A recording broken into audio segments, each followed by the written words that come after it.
कला दिग्दर्शन हे फक्त सिनेमापुरतं न ठेवता तू गणपतीचं पण बरंच सेटिंग करतोस. म्हणजे तो आता आपण कदाचित त्याला असंही म्हणू शकतो, तो साइड बिझनेस असं पण म्हणू शकतो. पण साइड बिझनेस पण नाही, कारण शेवटी ते आर्टचंच काम आहे. फक्त पण सिनेमापुरतं मर्यादित न राहता त्याच्या पलीकडे जाऊन तू गणपतीतलं काम करतो. तेव्हा तुला तुझ्या सिनेमाच्या मोठ्या व्हिजनचा असा काही तू डोळ्यासमोर ठेवून त्याचा उपयोग तुला काही होतो का? म्हणजे हे काम करताना मला याच प्रकारचं मोठ्या पडद्यावर काम करायचंय, असं काही डोळ्यासमोर ठेवून करतो का? किंवा त्याचा तुला तसा उपयोग होतो का? म्हणजे आवडीचा विषय हा माझा. म्हणजे काय होतं, की आपण म्हणतो, की एखादा तरुण जेव्हा आज म्हणतो, की आपण भरकटलेले तरुण कामं करतात, करिअरच्या मागे लागतात आणि काहीतरी तो बिझनेस कुठेतरी अडकला किंवा खंड पडला, तर तो माणूस नाराज होतो, आत्महत्या करतो किंवा मागे जातो. मग हे न करता मग ते कशामुळे होतो, की करिअरमध्ये आपल्या कुठेतरी स्टॉप लागतो किंवा व्यवसायाला किंवा त्या संधी मिळत नाही. तसं मग कला दिग्दर्शन जरी मी करतोय, पण कला दिग्दर्शनाचा जो पार्ट आहे तो सिनेमाच्या कॅमेऱ्याच्या फ्रेमपुरता मर्यादित आहे. तिथं लोकं काही लाईव्ह पाहत नाहीत त्याला. की लाईव्ह शो पाहणारी गोष्ट म्हणजे गणपती, नवरात्रोत्सव हे मला लहानपणापासून आवडणारी गोष्ट आहे.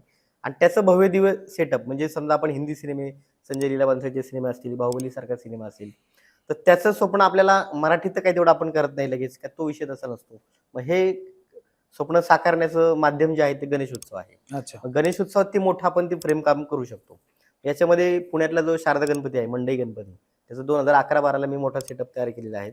मग त्याने कामाचं एक वेगळं समाधान पण मिळालं, नावही झालं आणि पुण्यातले बरेचसे मंडळ चांगली नावं दिली. गणेशोत्सव, नवरात्रोत्सव, महाशिवरात्रीचे उत्सव असतील किंवा बरेचसे इव्हेंट असतील, हे धार्मिक नवरात्र उत्सव असतील. याच्यामध्ये वेगवेगळ्या कल्पना, वेगवेगळ्या गोष्टी म्हणजे जे नेहमी राजमहल, दरबार हां, किंवा हां. असे नेहमी करतात. तर मी ते थोडंसं तोडलं त्या पॅटर्न सगळा तो. मग मी नेहमी त्याला मग आता 2012ला म्हणजे शारदा गणपतीला नेहमी काय व्हायचं, महल व्हायचे, झोपाळ्यावरचा हो, गणपती. हो. मग मी त्या थोरात म्हणून आपले अध्यक्ष आहेत. अण्णांना म्हटलं, "अण्णा आपण थोडंसं जरा वेगळा पॅटर्न करूयात का?" ते म्हणले, "संदीप तुम्ही ठरवा, की तुम्हाला योग्य वाटेल ते करू शकता." मग त्यावेळेस मला ते मी त्यावेळेस एक उमाजी नायका एक पुस्तक वाचलं होतं त्यांच्या जीवन याच्यावरती. मग त्यावेळेस मला खंडोबा, त्याचं ते भंडारा आणि ती गोष्ट पुरंदर किल्ला हे सगळं खूप छान वाटलं. मग त्यावेळेस मी विचार केला, की आपण मल्हारगड म्हणजे जेजुरी न दाखवता मल्हारगड काहीतरी करूयात का? हं. मग तो मल्हारगड किल्ला होता. त्यावेळेस मी रामरथ त्यावेळेस 40 फुटाचा उंच पुण्यात सगळ्यात उंच त्यावेळेस केलेला होता. शिवरथ केला होता. एकदा मयूरमहल केला होता.